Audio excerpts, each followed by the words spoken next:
Mes chers nouveaux abonnés, mes chers abonnés, mesdames, messieurs, peuple congolais, chers membres de la diaspora, individuellement et collectivement, du nord au sud, de l'est à l'ouest et au centre, tant au niveau citoyen que politique, intellectuel, militaire, religieux et ou spirituel, je vous invite à écouter attentivement le décryptage citoyen et patriotique à la fois de M. Mimi Kola, qui alerte l'opinion nationale et internationale de ce qui risque d'arriver à la maison d'arrêt de Brazzaville.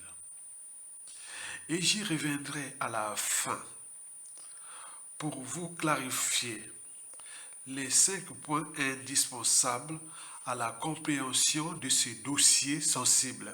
France-Afrique, anti-État, anti-citoyenneté, anti-démocratique, anti-social et criminel, incarné au sommet par le despote Denis Sassou Nguesso au crépuscule. Deux célèbres prisonniers politiques que nous avons en République du Congo. Il s'agit du général Jean-Marie Michel Mokoko et du ministre André Okomi Salissa. En tout cas, je pèse bien mes mots. Une écurie assez extravagante, une écurie assez musclée, une écurie assez ravageuse qui, à travers différents mécanismes, a réussi à mettre sur le pied des stratagèmes dans la perspective simplement de faire disparaître, si nous nous faisons garde, le général Jean-Marie Michel Mokoko et le ministre André Okomi Salissa. J'aimerais ici, mesdames et messieurs, vous parler de cette écurie. De quelle écurie s'agit-il, mesdames et messieurs? Il s'agit bien évidemment de l'écurie de Jean-Dominique Okemba. Jean-Dominique Okemba, le patron de la sécurité au République du Congo. Celui-ci, au sein de son écurie, est suivi et secondé, comme vous le savez, par le général Jean-François Ndengue. Jean-François Ndengue. Bon, après Jean-François Ndengue, comme je vous disais, il y a d'autres éléments qui servent, qui agissent dans les coulisses, dans différents postes. Or, nous savons que le général Jean-Marie Michel Mokoko et le ministre André Okomi Salissa se trouveraient eux, dans une prison à Brazzaville. Ils sont aux arrêts à la maison d'arrêt de Brazzaville. Et c'est là où, mesdames et messieurs, le général Jean-François Ndengue, pour une fois je peux le dire, malin qu'il est, a réussi de faire quelque chose de spectaculaire. Il s'agit de qui, mesdames et messieurs? À la maison d'arrêt, le général Jean-François Ndengue a réussi à imposer sa volonté. Un peu plus tard, on va vous le montrer, on va vous expliquer le pourquoi. Parce que la maison d'arrêt dépend normalement de la gendarmerie nationale. Or, Jean-François Ndengue a réussi à maintenir M. Oba Pounoufis, a réussi à réintégrer le commandant Koumou, qui n'est autre que le secrétaire général de la maison d'arrêt, et puis le civil Vincent Likibi, qui n'est autre que le chef de la logistique là-bas à Brazzaville. Bon, lors de nomination, mesdames et messieurs, lors de nomination, disais-je, le général Jean-François Ndengue, qui est normalement directeur général de la police, a exercé de tout son poids pour imposer sa volonté. À la maison d'arrêt de Brazzaville, qui dépend normalement de la gendarmerie, pourtant c'est Jean-François Ndengue qui a obtenu la nomination, sinon la réintégration, disais-je, du commandant Koumou et du civil Vincent Likibi, qui ont déjà pris leurs fonctions. La réintégration du commandant Koumou à la maison d'arrêt de Brazzaville,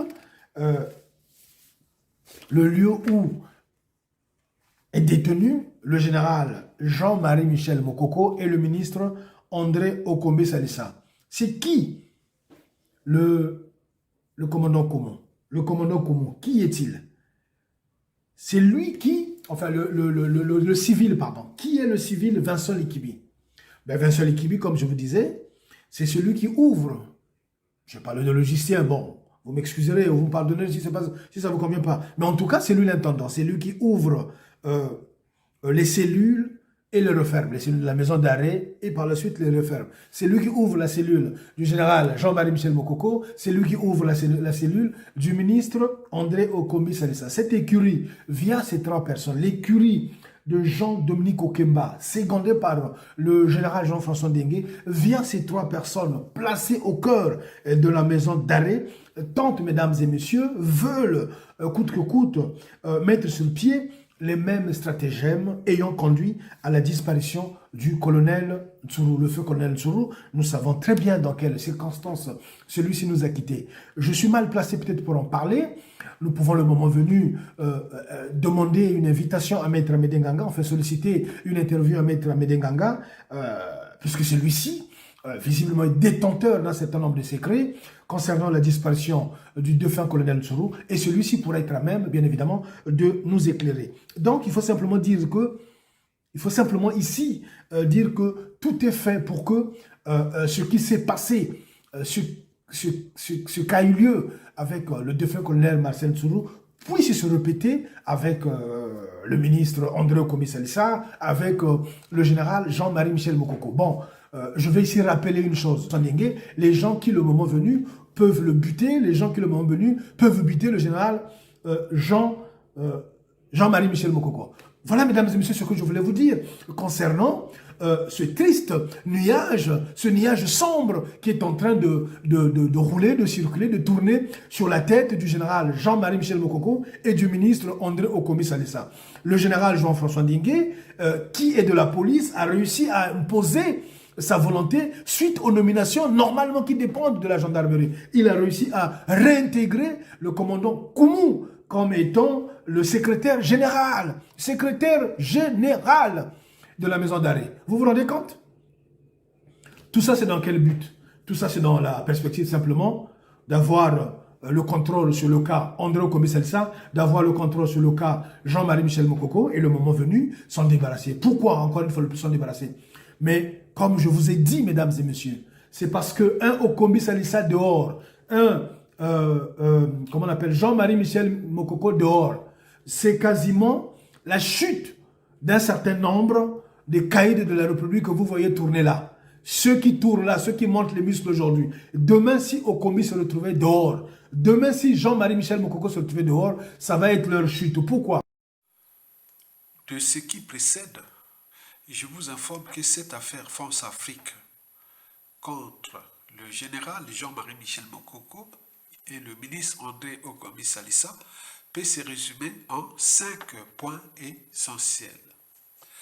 Le premier point sur 5 est politique. En effet, ces deux individus sont des prisonniers politiques, et notamment personnels du despote Denis Sassou Nguesso au crépuscule. Et c'est la France Afrique qui tire les ficelles derrière pour protéger son négrier de service contre le peuple congolais et leur pays. Le deuxième point sur 5 est géopolitique à l'échelle nationale.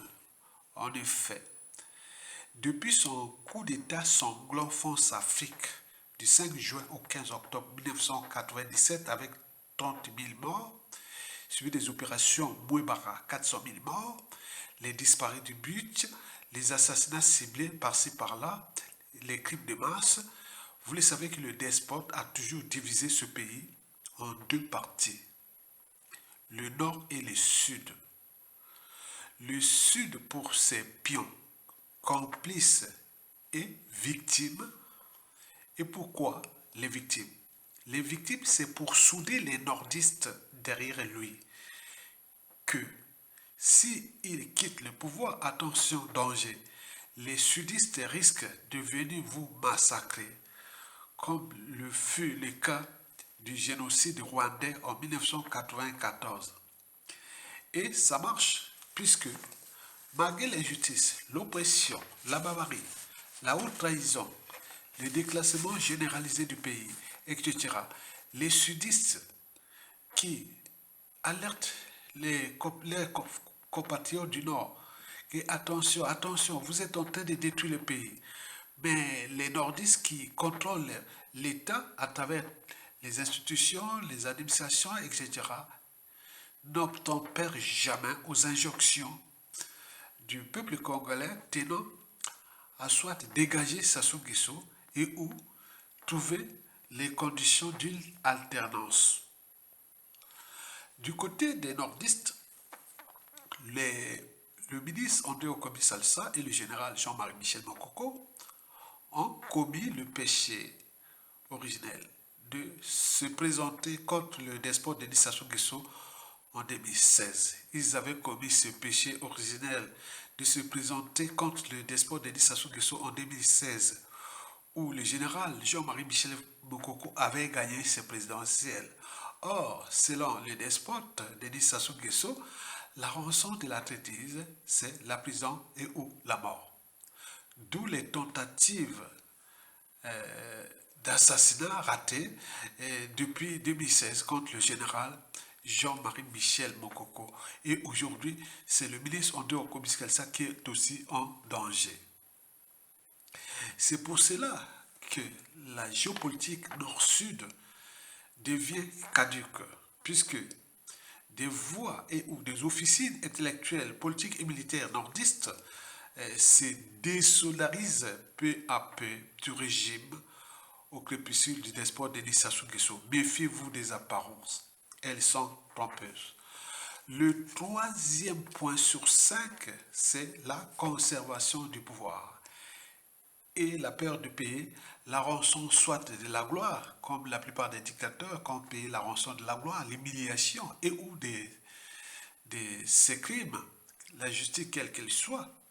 C'est pour cela que les trois assassins qui sont Denis Sassou Nguesso, Jean-Dominique Okemba et Jean-François Ndengue agissent en équipe pour éliminer Jean-Marie Michel Mokoko et André Okobis-Kelsa pour créer un vide politique dans le Nord pour qu'ils continuent à conserver le pouvoir et chercher les voies et moyens pour transmettre le pouvoir au sein du clan, ce qui ne marchera pas.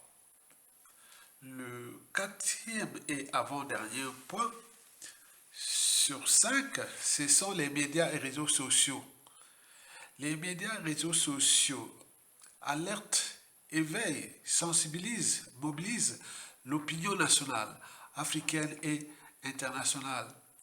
Eh bien oui, beaucoup d'Africains, beaucoup de Congolais, beaucoup du monde qui parlent la langue française, ils connaissent maintenant le vrai visage du despote Denis Sassou Nguesso, de sa France-Afrique et de ce clan-là. Donc c'est une mauvaise nouvelle pour le despote, pour son clan, pour la France-Afrique. Et donc, d'où la situation qui est problématique, qui risque de se chambouler à tout instant au regard des tensions déjà qui s'installent autour de ces prisonniers politiques. Mais ce n'est qu'une nébuleuse de beaucoup de choses qui risquent d'arriver. Enfin, le cinquième et dernier point, c'est la synthèse de ce régime France-Afrique. Ce régime France-Afrique, incarné au sommet par le despote Denis Sassou Nguesso, qui a déjà tué 2 présidents, forcé à l'exil 1 élu et emprisonné 1, et les assassinats ciblés et de masse, etc., etc. Et donc, le régime du despote Denis Sassou Nguesso est la synthèse entre le stalinisme, le nazisme, l'apartheid, l'esclavage, tout ce que nous avions subi, que l'humanité a subi de très très antisocial et criminel. Donc c'est ce qu'on appelle, lui, on l'appelle l'orgue des bords de la Lima. Il a laissé sur les routes du Congo, dans les villages, dans les villes, dans la nature, dans le fleuve Congo, etc., que des cadavres de tout âge. Les nérons tropicales, ces individus-là que l'on rencontre qu'une fois tous les 2000 ans dans une nation et une société donnée. Et donc ce régime-là, la fin de ce régime devient problématique pour tout ce clan-là. Et pourquoi?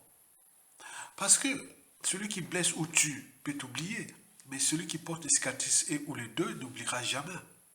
Et que chez nous, l'anthropologie africaine n'est pas bonne. À chaque fois qu'on a un pouvoir, on a tendance à rendre justice soi-même. Et beaucoup de ces victimes-là seront dissipées à la tête du gouvernement, des institutions, des administrations, des services secrets, de tout ce qu'ils ont utilisé contre les uns et les autres. Vous savez que le cycle de vie bourreau-victime est réversible. Aujourd'hui, c'est ton tour et demain, c'est le tour de l'autre aussi. Et vous savez que le contexte anti-France-Afrique n'est plus favorable à ce genre de despotes qui sont envoyés pour aller tuer des nègres, comme le fait Sassou Nguesso en toute impunité. Vous voyez que la France africaine est désormais démasquée, exposée. Comment la France, les présidents de la 5e République française, depuis Chirac jusqu'à nos jours, ont laissé libre cours à un individu qui essaie de tuer les gens, déclasser un pays et autres, mais sous l'autel de la France et autres, jusqu'à combien de temps encore. Vous le savez que ce clan-là se soude pour conserver le pouvoir, très bien, mais la succession, par contre, elle sera problématique. Elle ne va pas passer, sinon risque de cascade de coup d'État. Personne ne va plus se faire rouler par ce clan, comme les nordistes là se sont fait rouler en 1997. Et cette fois-ci, ça ne va pas aller loin. Donc, il y a de l'espoir, il y a de l'espérance. Et donc, nous sommes dans une situation qui est problématique. On ne sait pas comment va se terminer cette affaire. Parce qu'il y aura des déclassements sociaux, même abusifs. Il y aura de l'exil forcé, même sans passeport et traqués. La chasse à l'homme. Il y aura des prisons. Beaucoup vont aller en prison. Et beaucoup, il y aura aussi des assassinats. Ça, c'est sûr et certain. Disparition suspecte, assassinat, il n'y avait pas de monopole de ça. Je suis là pour alerter. Ça va se faire. Ça doit se faire. C'est que je ne suis que la voix de son voix. Qu'ils ont fait ça, regardez, observez vous-même. Depuis 1997 à nos jours, ils ne cessent de tuer. Jusque dans la diaspora. Et donc, pourquoi ils tuaient? Parce qu'ils avaient les moyens de l'État. Et l'État, c'est le peuple. Et dans le peuple, on ne sait pas qui est qui. Combien de tordus, des salauds et autres qu'ils ont fabriqués. Vous savez que les Africains, souvent, c'est comme les amis du net. Ça tourne avec le vent. Et les premiers à les vendre, à les laisser autres qui vont arriver, c'est ça. Le volume des victimes est tel que je ne vois pas comment ces gens-là vont s'en sortir après Sassou Nguesso. Je vous remercie. À bientôt. Bon vent au peuple congolais.